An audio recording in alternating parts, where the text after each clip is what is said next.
NXT Takeover 31. It's time for some less than instant reactions. Tom gives you the instant reactions. I sleep on it at night, maybe watch some of it again, give you some less than instant reactions. Take some time with it. First off, we've got the Capitol Wrestling Center. They have taken the Performance Center and made it the Capitol Wrestling Center, an homage to the Capitol Wrestling Corporation, I think was the name, that the McMahon family first purchased. I like it. I think this comes across way better than their attempt with the Thunderdome. For whatever reason, the wall of videos seems better than the rows meant to imitate a crowd. This has more of a pit feeling, more of a futuristic kind of fight pit arena. I kind of like it. I'm interested to see how they carry this moving forward. NXT North American Championship was on the line. Johnny Gargano taking on Damian Priest. This match was good. Johnny Gargano was good, but I could tell that these two hadn't worked together a lot. There was some timing, and I wouldn't say issues. There was a lot of choreographing going on, right?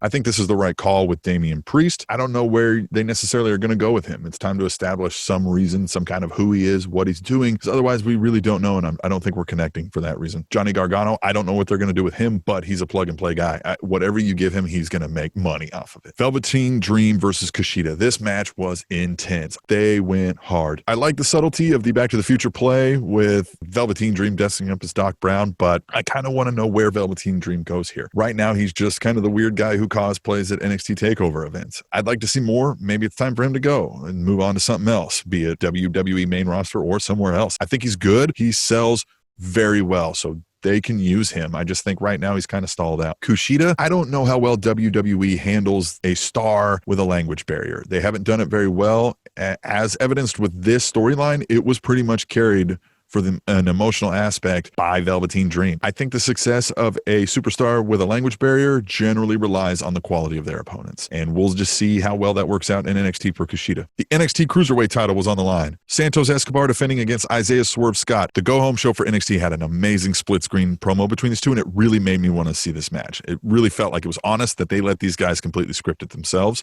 I don't know that. I can't fact-check that, but it really felt honest. Now, this match came, and this kind of style of wrestling isn't really my cup of tea necessarily, so I wouldn't say this was an amazing 5-star match or anything. This was a good match. I think the right call was made with Santos Escobar. I like where they're going with this NXT Cruiserweight title, with him running kind of the 205 Live and wanting to rebuild it in the Lucha image. I like this storyline. I like him. I think he's really good. I don't know what we do with Isaiah Swerve Scott. I too think he is an amazing athlete, really good, and is showing better chops on how to connect with the audience too. I just don't know what they're going to do next. It'll be interesting to see. The NXT women's title was on the line. Io Shirai defending against Candice LeRae. And this match was, this had a lot of convoluted mess. I felt like the ending with Johnny Gargano coming in as a referee, we've seen that 1,000 times, and they went this different angle, but I think it just really muddied the waters. It was back and forth. It was a lot of it was unnecessary. It's interesting to go. This whole thing was built on those two becoming the first couples champion in NXT. And so going into the match, you knew that wasn't on the table. So it kind of felt a little deflated, and then now it didn't happen, so I don't know what they're going to do with those two. Io Shirai is good. I think she's really good. I just also worry about the connection to the audience that I mentioned before. As with Kushida, WWE as a whole has generally not been great about connecting the audience to somebody with a language barrier. Otherwise, the match was good, and I think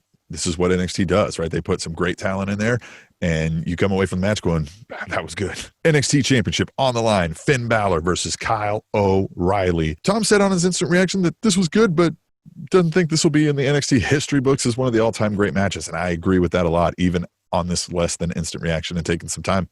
Very brutal match, just very intense match. Good. I think they put in all out. They sold for each other really well. They really wanted to get each other over, and I think it was fun. I think it was good. I don't know what we do with this Undisputed Era, if this was just a pause and just some time to spend, or if we're going to start seeing more dissension and kind of a battle, and maybe Kyle O'Reilly gets more of an elevated spot on the NXT roster. I'm here for it. We like Kyle O'Reilly here. He's a friend of the show. We did an interview with him. We did Cinco Preguntas, as we call it, a series of 5 questions with him. Go back and look for that in our podcast feed over on SpanishAnnounceTable.net. You can find all the links you need. But this match was good. And I think, again, the right call is made. I think Finn Balor is there. I probably would have put it on Kyle O'Reilly and went a different angle with the storyline, but we're good where we're at, I think. Overall, the match card was great. I liked it. I don't think it was one of their top 5 NXT takeovers, obviously, but I was not disappointed. And if I had to spend money on it, which I kind of did with the WWE Network, I wouldn't be disappointed. And I wasn't disappointed. Hit us up in the comments. Let us know what you think of our reaction videos. What did you think of the show? Check out the Spanish Announce Table podcast, which Tom and I will record on Thursday night. It'll be up by Friday, maybe Saturday morning, kind kind of a thing. We want to hear more from you on Twitter at Table Show. Use hashtag Tweet the Table while watching wrestling or just to connect with us in general. You can follow us on TikTok at Spanish Announce Table, Facebook Spanish Announce Table Podcast, Instagram Tweet the Table, or just send us an email, tableshow@gmail.com. Thanks for watching.